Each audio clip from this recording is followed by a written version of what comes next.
सभापति महोदय, जब मैं उस दिन अपना वक्तव्य दे रहा था तो समाप्त होते समय माननीय गृह मंत्री जी ने आदेश दिया था कि जो संख्या मैंने अप्रॉक्सीमेट बताई थी उसको थोड़ा सुधार कर दे। तो आज मैं बताना चाहता हूं, पिछले लोकसभा में सबसे बड़ी जीत असम की धुबरी सीट पर 10,12,476 वोट से हुई थी और जहां सबसे बड़ा डेमोग्राफिक चेंज हुआ है। परंतु इस सुधार के साथ मैं कुछ निखार या विकार भी बताना चाहता हूं। मैं बताना चाहता हूं, पिछला लोकसभा चुनाव एकमात्र चुनाव था भारत के इतिहास का जहां बांग्लादेश के अखबार में इनकी पार्टी के एक बड़े नेता ने, डेली स्टार अखबार का नाम है, जिसमें आर्टिकल लिखा जिसका नाम था मोदी हैज टू गो। मैं पूछना चाहता हूं कांग्रेस के नेताओं को, बांग्लादेश के अखबार में यह लिखने की आवश्यकता क्यों पड़ी मोदी हैज टू गो, और इसका और जीत का क्या कनेक्शन है, यह मैं प्रबुद्ध सांसदों के विवेक के ऊपर छोड़ता हूं। और मैं दूसरी बात कहना चाहता हूं, यह चिंता सिर्फ हमारी नहीं थी सभापति महोदय। मैं एक वाक्य कोट करना चाहता हूं और वाक्य है, the infiltration has become a disaster now. I have both the Bangladeshi and Indian voter list. This is a very serious matter. I would like to know when it would be discussed in the House. Sir, आपको पता है किसने बोला था? ममता बनर्जी 4 अगस्त 2005 इसी भारत की संसद में बोला गया। अब बताइए, तब ये कहते थे और आज ये कर रहे हैं। इसे कहते हैं कि देख तेरे संसार की हालत क्या हो गई भगवान, कितना बदल गया इंसान।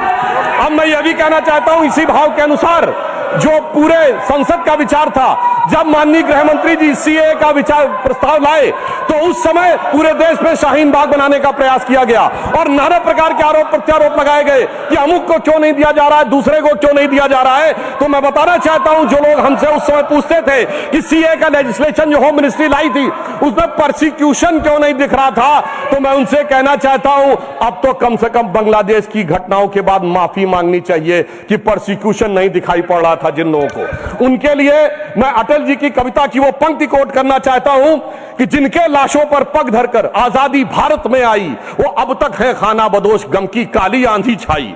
हिंदू के नाते उनका दुख कहने में तुम्हें लाज है आती, तो सीमा के उस पार चलो सभ्यता जहां कुचली जाती। मगर अफसोस की बात यह है सभापति जी, जब ये सीमा के पार जाते हैं तो क्राइम अगेंस्ट ह्यूमैनिटी शब्द गाजा के लिए लिखते हैं अपने ट्वीट में, बांग्लादेश के लिए नहीं लिखते हैं। उससे भी साफ समझ में आ जाता है कि सीमा के पार इनकी दृष्टि कहां और किस रूप में आती है। अब मैं यह भी बताना चाहता हूं, जो हमारे साथी ने कहा कि गृह मंत्रालय हस्तक्षेप कर रहा है किसी राज्य में, परंतु मैं बताना चाहता हूं गृह मंत्रालय ने हस्तक्षेप नहीं किया, राज्यों ने हस्तक्षेप किया है। गृह मंत्रालय में नागरिकता को लेकर कानून बनाना केवल केंद्र सरकार का अधिकार है और संबंधित मिनिस्ट्री है गृह मंत्रालय। और जब नागरिकता को लेकर सीए कानून बना तो एक नहीं अनेक राज्य विधानसभाओं ने उसके विरुद्ध प्रस्ताव पारित किया। तो अपने फैक्ट को चेक कर लें, यह गृह मंत्रालय में राज्यों का हस्तक्षेप था, विपक्षी राज्यों का, और इसी के साथ साथ संविधान के लिए भी बहुत बड़े खतरे की बात थी, क्योंकि केंद्र से पारित कानून के विरुद्ध कोई राज्य सरकार नहीं बोल सकती। हाँ, रही बात इसको जो इनके दिल में दर्द है कि एजेंसीज के कारण बहुत से नेता जेल में जा रहे हैं, तो मैं याद दिलाना चाहता हूं सभापति महोदय, जो हमारी सरकार पर आरोप लगाते हैं, तो जब सोनिया जी और राहुल जी पे केस दर्ज हुआ था, अक्टूबर 2013 था, दिल्ली हाईकोर्ट के द्वारा, हमारी सरकार नहीं थी। कनिमोझी राजा जी जेल गए थे 2011 में, हमारी सरकार नहीं थी। सुरेश कालमाड़ी जेल गए 2010 में, हमारी सरकार नहीं थी। शिबू सोरेन जेल गए 2006 में, हमारी सरकार नहीं थी। मधु कौड़ा जेल गए 2008 में, हमारी सरकार नहीं थी। मुलायम सिंह मायावती जी पे केस हुए 2004 में, हमारी सरकार नहीं थी। करुणानिधि जी जेल गए 2000 में, लालू यादव जी जेल गए 1997 में, झारखंड मुक्त मोर्चा रिश्वत काट 1994 में, और सर राजीव गांधी जी पे आरोप 87 में और FIR 1990 में। मेरे भाई, हम लोग पढ़ाई की एज से प्रौढ़ावस्था में आ गए, आप लोगों को अंदर बाहर कोर्ट कचहरी का चक्कर काटते देखते हुए, और फिर 2014 के बाद की पर्ची हमारे नाम की फाड़ रहे हैं। मुझे लगता है यह बिल्कुल तथ्यों के विपरीत है। ईमानदारी से उनको आत्मावलोकन करने का प्रयास करना चाहिए बजाय कि आरोप लगाने के ऊपर। हाँ, एक बात मैं जरूर कहना चाहता हूं, गृह मंत्रालय ने एक बहुत बड़ा काम इस कार्यकाल में जानते क्या किया? इस देश को वास्तविक रूप में सेकुलर बना दिया, समग्र रूप से सेकुलर बना दिया। सर, वो क्या था? 1976 में जब कॉन्स्टिट्यूशनल अमेंडमेंट करके सेकुलर वर्ड जोड़ा गया कॉन्स्टिट्यूशन में, तो कश्मीर की विधानसभा ने उसे एक्सेप्ट नहीं किया था। इसलिए इस देश में एक ही राज्य था जो संवैधानिक दृष्टि से सेकुलर नहीं था। सर, 5 अगस्त 2019 को जब धारा 370 हटी तो यह वास्तविक अर्थों में पूरा देश सेकुलर हो गया। इसके लिए मुझे लगता है गृह मंत्रालय को बधाई दी जानी चाहिए। और एक और मैं बात कहना चाहता हूं सर, अभी विश्व का सबसे बड़ा आयोजन कुंभ मेला हुआ, इसके लिए उत्तर प्रदेश की सरकार की तो प्रशंसा की जा सकती है, इसमें कोई दो राय नहीं है, परंतु यह भी सत्य है सर, इतना बड़ा आयोजन हुआ और किसी प्रकार की कोई अप्रिय घटना, एक दुर्घटनावश होने वाली उस भगदड़ के अलावा क्या कोई गोली चली, कोई पटाखा फूटा, कोई सुरक्षा को लेकर अटैक हुआ? यदि यह नहीं हुआ तो मैं मानता हूं इसके लिए सुरक्षा एजेंसियों की सतर्कता और उसके लिए गृह मंत्रालय की जो सजगता थी वो भी बधाई का पात्र है। और वैसे मैं एक शब्द और कहना चाहूंगा सर, जो कुछ कुंभ मेले में दिखाई पड़ा था उसको कम से कम मैं निगेटिव बात न कह के एक पॉजिटिव बात कहना चाहूंगा। अनेक विदेश से लोग आए, 66 करोड़ लोग आए, लाखों लोग विदेश से आए, 73 देशों के राजनयिक आए, 100 से अधिक लोग आए और वो आकर यहां देखकर क्या चौंक जाते थे सभापति महोदय। कोई कहता था दुनिया में सब कुछ पैसे के लिए होता है, मार्क्स, तो कोई कहता था सब फिजिकल प्लेजर के लिए होता है, फ्रायड, तो कोई कहता था नेम एंड फेम के लिए होता है। परंतु जब हमारे यहां नागा सन्यासियों को देखते थे तो पश्चिम के लोग आके जानते कि वो चौंक जाते थे। उसे एक पंक्ति में कहूं कि वो सुख खोजे भौतिकता में, मदिरा में मांस की बोटी में, ये भस्म रमाए अपने तन पर खुश हैं सिर्फ लंगोटी में।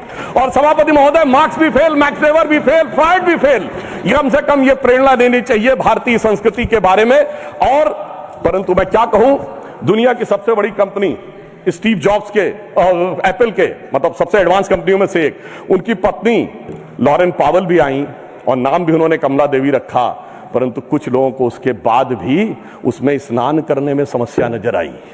तो मैं ईमानदारी से और विनम्रता से यह कहना चाहता हूं, सभी धर्मों की भावना का सम्मान होना चाहिए। गंगा जल का सिर्फ सम्मान हमारे धर्म में नहीं है, काबा में भी एक आबे जमजम है और वहां के जल को भी वैसे ही पवित्र माना जाता है और माना जाता है कि उससे पाप कटते हैं। जब आप वेटिकन जाते हैं तो पोप भी आपके ऊपर जल छिड़कते हैं और कहते हैं this removes you from all the sin. मैं चुनौती से कहता हूं, इनमें से कोई किसी के बारे में बोल सकता है? सबका सम्मान करिए परंतु सनातन का अपमान मत करिए। मैं मानता हूं कि इरेडिकेशन ऑफ सनातन धर्म आपका विचार है, परंतु उसे कम से कम अपने राजनीतिक वक्तव्यों में आप आने का प्रयास मत करिए। परंतु मैं एक बात और कहना चाहता हूं, अभी हमारे डीएमके के लोग डिलिमिटेशंस के बारे में बोल रहे थे, उनकी कंसर्न समझी जा सकती है, परंतु मैं सिर्फ एक बात कहूं सर, जनसंख्या का यदि उनको लगता है कि किसी जगह विचार बढ़ रहा है संख्या और किसी जगह नियंत्रित है, चूंकि उन्होंने नियंत्रित की है, तो सर ये सिर्फ ज्योग्राफी पर है कि सोसाइटी पर भी लागू होगा? अगर किसी समूह ने, धार्मिक समूह या मजहबी समूह की जनसंख्या बढ़ी है और दूसरे ने नियंत्रित किया है, सर वहां पर तो नहीं चर्चा होनी चाहिए, सिर्फ ज्योग्राफी पे होनी चाहिए, सोसाइटी पे नहीं होनी चाहिए। और मैं ईमानदारी से कहना चाहता हूं, यदि विचार जनसंख्या नियंत्रण का कानून लाने का समर्थन करिए, तो मुझे लगता है इस विषय के ऊपर ईमानदारी से काम करने का प्रयास करना चाहिए। अब मैं एक और बात कहना चाह रहा हूं सर, टैक्स कहना चाह रहा हूं कि राज्यों का समन्वय भी केंद्र सरकार के गृह मंत्रालय के अंडर में आता है, परंतु राज्यों का समन्वय का विषय दोनों तरफ से होता है। राज्यों के ऊपर भी दायित्व है समन्वय का और केंद्र के ऊपर भी दायित्व है। इसीलिए मैं कहना चाहता हूं, परंतु जब ऐसी बातें उठती हैं कि किसी राज्य का कोई मंत्री कहता है कि टैक्स कलेक्शन वहां ज्यादा हो रहा है तो हमें अलग हो जाना चाहिए, तो किसी राज्य का मंत्री उत्तर भारत के किन्हीं राज्यों के लिए या बिहार के लिए आपत्तिजनक बातें कहना शुरू करता है, इससे राज्यों का जो समन्वय है वो गिरता है। और मैं कहना चाहता हूं सर, समन्वय का सबसे दुखद उदाहरण था इसी संसद के एक सदस्य ने छत्तीसगढ़, राजस्थान और मध्य प्रदेश में हमारी जीत के बाद इस सदन के नहीं, दूसरे सदन के सदस्य ने यह शब्द बोला था कि भाजपा सिर्फ गोमूत्र वाले राज्यों में जीत सकती है। तो मैं उनको बताना चाहता हूं सर, जिनके की दिमाग में मैकाले और मार्क्स का वायरस भरा है, तो उन्हें बताना चाहता हूं कि गोमूत्र का anti bacterial, anti fungal, anti cancer के लिए मेडिसिनल पेटेंट है और पेटेंट का नंबर है 64100059। तो मैं कहना चाहता हूं, कृपया जाके अपने मन से मैकाले और मार्क्स का महल साफ करिए, तो राज्यों में समन्वय बहुत बेहतर ढंग से दिखाई पड़ेगा। और मैं अंत में सभापति महोदय, सिर्फ मैंने जहां से बात प्रारंभ किया था वहां पे बात को समाप्त करता हूं। एक उदाहरण देना चाहता हूं, एक फिल्म आई थी एक दौर में जिसका नाम था वेडनेसडे, जिसमें नसीरुद्दीन शाह जी ने एक आम आदमी का रोल किया था और उसमें एक सर डायलॉग था जिसमें वो कहते हैं कि जब व्यक्ति घर से निकलता है तो हर 1-2 घंटे के बाद उसकी पत्नी पूछती है ऑफिस पहुंच गए कि नहीं, चाय पी ली कि नहीं, खाना खा लिया कि नहीं, वापस आ रहे हो कि नहीं। तो उन्होंने कहा वो इसलिए नहीं पूछती कि वो जानना चाहती है चाय पिया कि नहीं, खाना खाया कि नहीं। वो दौर था जिसमें वो कह रहा है कि वो इसलिए पूछ रही कि वो जानना चाहती तुम जिंदा हो कि नहीं। क्योंकि वो दौर था इनकी सरकार का जिस जमाने में घर से आदमी निकलता था, उसने कहा लगता है जंग पे निकल रहा है, तो ऐसा प्रतीत होता था कि मानो वो कह रहा हो कि उजाले अपनी यादों के हमारे संग रहने दो, न जाने किस गली में जिंदगी की शाम हो जाए। मगर उस शाम के बाद जो सुबह हुई है हमारी सरकार आने के बाद, और जो गृह मंत्रालय ने किया है, वो पूरे देश को दिखाई पड़ता है। तो मैं अंत में सर सिर्फ ये कहना चाहूंगा, मैं मानता हूं कि हमारे गृह मंत्रालय ने जो काम किया है वो संवेदना, संकल्प, समन्वय और सुदृढ़ता के साथ किया है। मणिपुर जैसे विषयों के लिए पूरी संवेदना से काम किया है, कश्मीर जैसे विषयों के लिए संकल्प के साथ काम किया है, राज्यों के साथ समन्वय के लिए समन्वय की भावना से काम किया है, और आंतरिक सुरक्षा के लिए पूरी सुदृढ़ता के साथ काम किया है। और जब कठोर निर्णय लेने होते हैं और देश की सुरक्षा को लेकर कुछ कठोरता करनी होती, तो कुछ लोगों को थोड़ा कष्ट जरूर हुआ होगा। उनके प्रति संवेदना व्यक्त करते हुए मैं कहना चाहूंगा, मगर उनको कहने का हक नहीं है जिनके जमाने में तबाही का मंजर दिखा था। तो मैं माननीय गृह मंत्री जी की तरफ से और अपनी सरकार की तरफ से, माननीय प्रधानमंत्री जी की तरफ से सिर्फ एक पंक्ति कह के बात समाप्त करना चाहूंगा कि चमन को सींचने में पत्तियां कुछ गिर रही होंगी, यही इल्जाम हम पर लग रहा है बेवफाई का, मगर कलियों को जिसने रौंद डाला अपने हाथों से, वही दावा करे है अब चमन की रहनुमाई का। धन्यवाद।